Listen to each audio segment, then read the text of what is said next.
of the meanings of language, and how language and how words represent meaning, create meaning. And we said that words join together in some sort of groups. Similar words with similar groups are usually stored in specific places in the mind.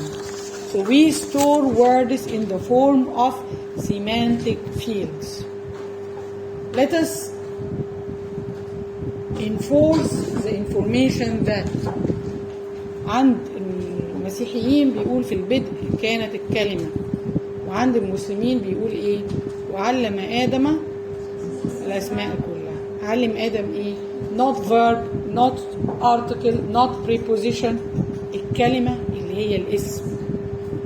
Why? Because the noun is the most powerful part of speech. What are the parts of speech in English? Noun, verb, adjective, adverb, preposition, article, and any other connectors, conjunctions, and so on. The most powerful part of speech in any language is the noun. Why? Because without the noun, there is no action to be done. الاسم is nouns are subjects, and subjects are the entities who does every action possible in the world. For example, if I said he threw the mobile on me, or threw me with the mobile, then I say the mobile hurt me in my head or forehead. What hurt me? The mobile. Is it a tangible object or an abstract object? Tangible. Okay? So the mobile refers to, points to some tangible object which has the ability of an action which hurt me. If I said, she said very bad words to me, these words hurt me. What hurt me? Words. Are they tangible or abstract? Abstract. So nouns, whether they are tangible or abstract, are the most powerful part of speech, because they are the part of speech which can do an action, which can be a subject to a verb. Okay? What is the function of noun in language? The function of noun is to refer to something. To refer to a mobile, which is a physical, tangible object. To refer to words, which are abstract subject. To refer to the fan, physical, tangible object. To refer to love, abstract entity. So nouns can be abstract or tangible or physical. Can be touched or can be referring to abstract ideas and concepts. If I said for you, describe a chair for me. What is a chair? Raise up your hand and tell me. What is a chair?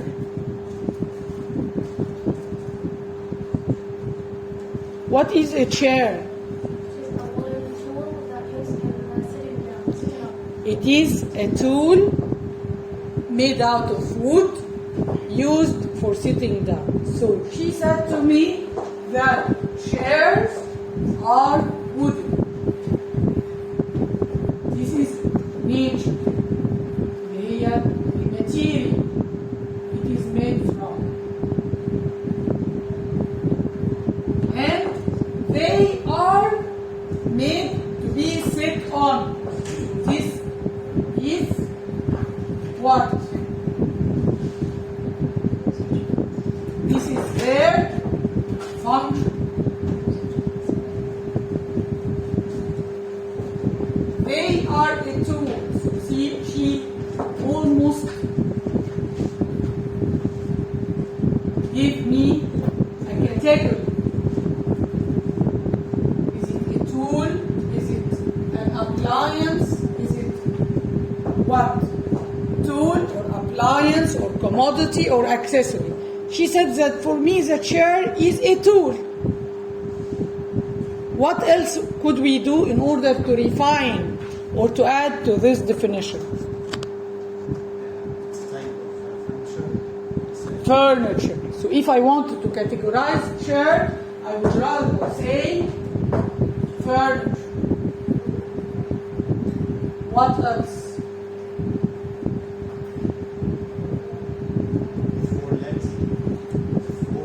Four legs.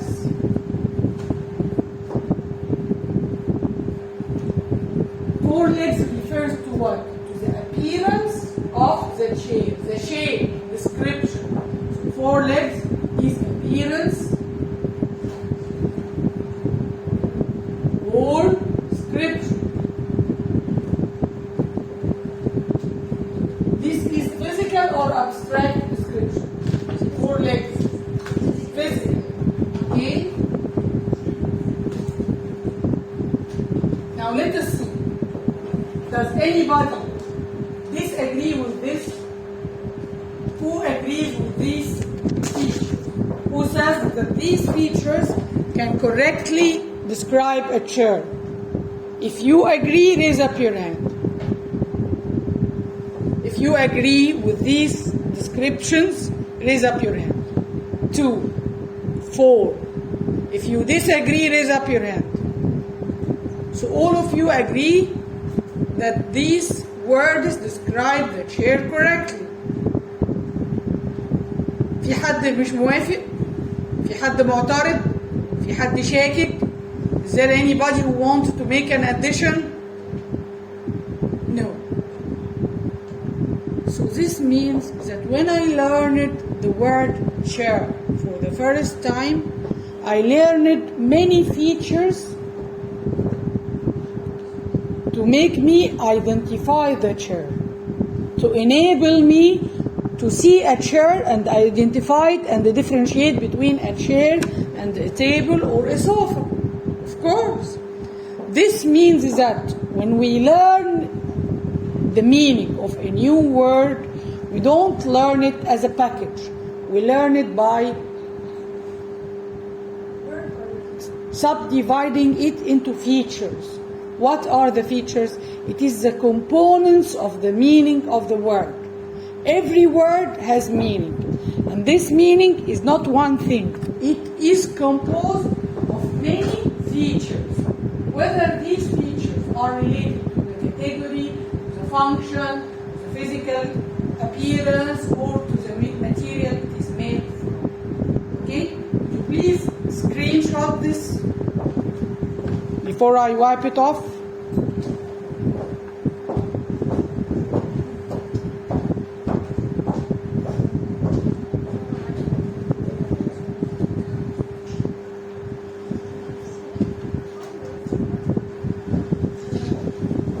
Now let me move to another word. What about the word girl and the word woman?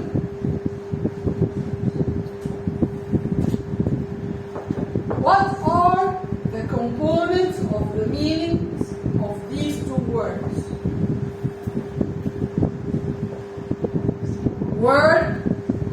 The word girl and woman. If you are teaching a child the meaning of the word girl and the meaning of the word woman, what do you say about the word girl? A girl is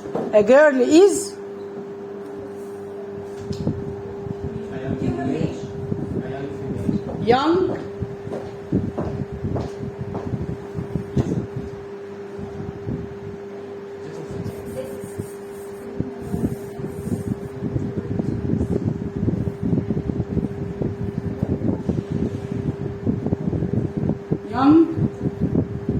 somebody said little, somebody said female.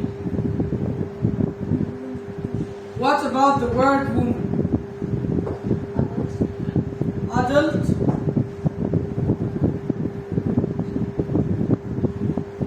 female, and old. What about the word little?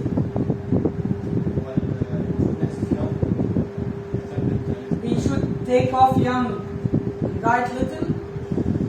Okay, what is the difference between young and little? Yes, what is the difference?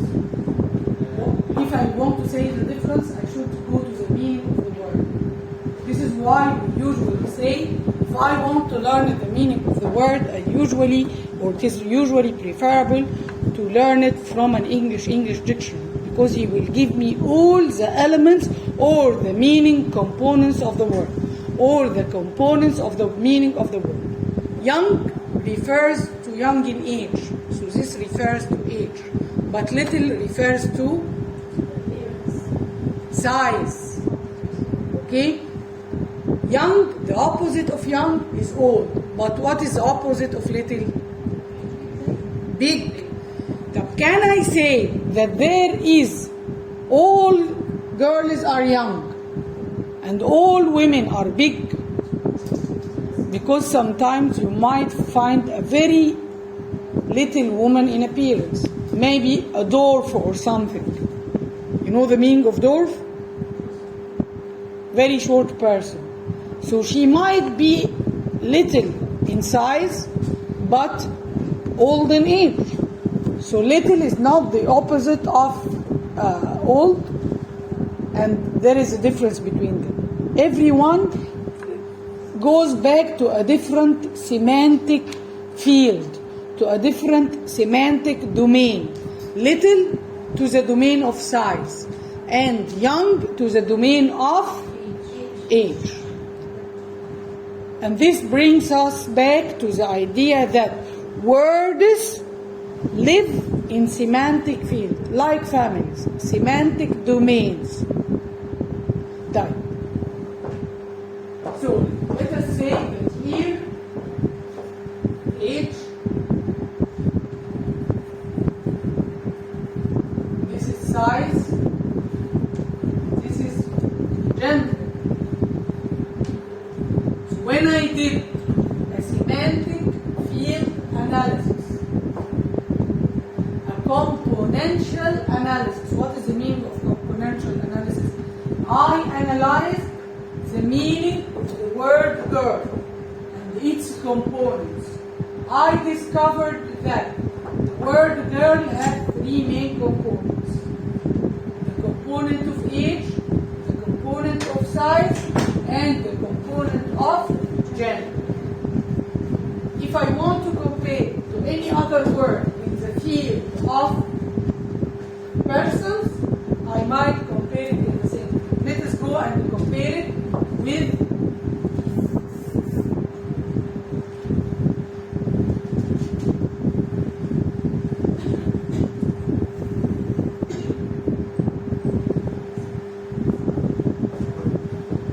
as to age. And is adult or old. Size big, يعني made big or little. As to gender, male. Why is it important to learn componential analysis? Because this helps me when I'm translating. Translation, you pick up the word from the store of your mind and then put it into the market. So somebody wants some sentence you want to translate. So there is a space in the sentence for a word. You say to yourself, which word would fit into that space? How can I choose? I ask myself, this sentence needs a word which expresses age or gender or size or the three of them. Which word should I get from the store of my mind, the store of the words, and use in this specific context so that it fits perfectly? So the most relevant branch of science to semantics is translation. Semantics enables you to choose perfectly the word that fits the sentence or the context. How can I choose it? Based on componential analysis. I do a componential analysis of the whole words available to me. And the words which have the best features are the ones which I'm going to choose. Okay? So let us say I want you to do an experiment and do a semantic field analysis or a componential. Where does the word componential come from? Component. So I want you to do a componential analysis for these 4 words, comparing them together. Compare for me mangoes, bananas, right now. Mangoes, bananas, oranges,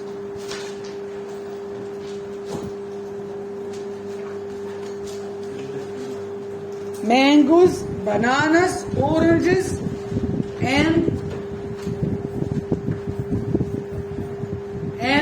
tomatoes. Did you write your name in this copybook?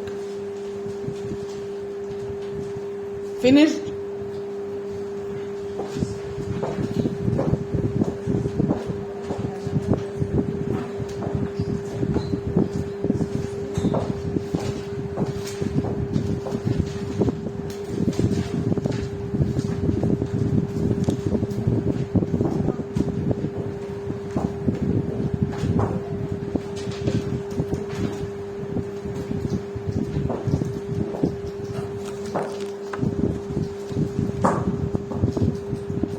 Make a table just like the one we drew on board and think, what are the components I'm going to use in this comparison? How?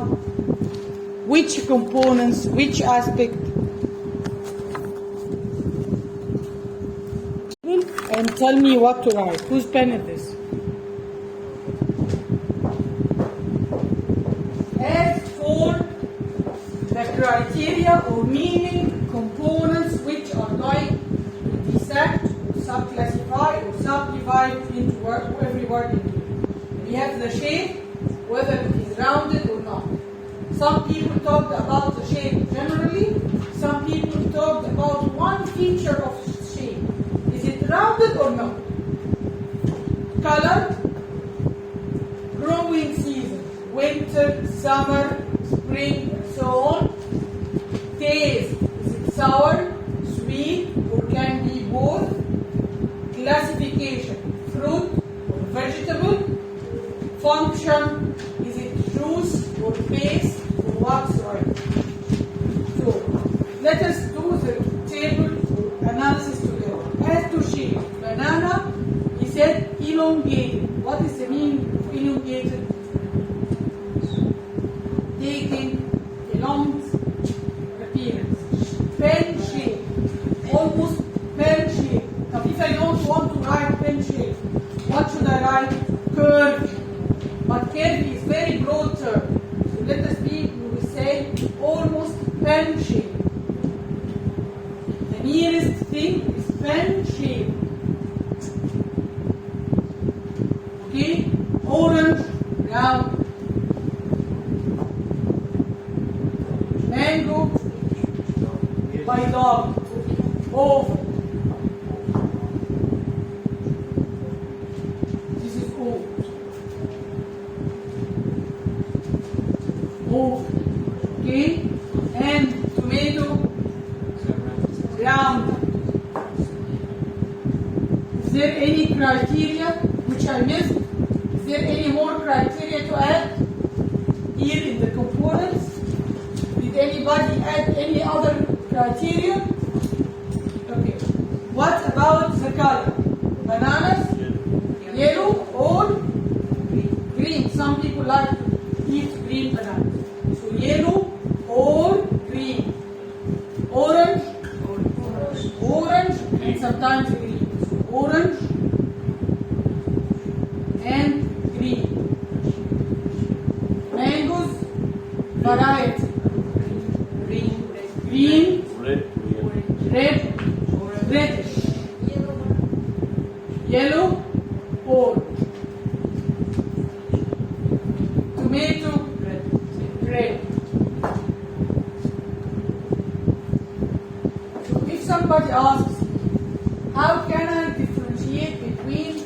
mangoes, oranges, and bananas.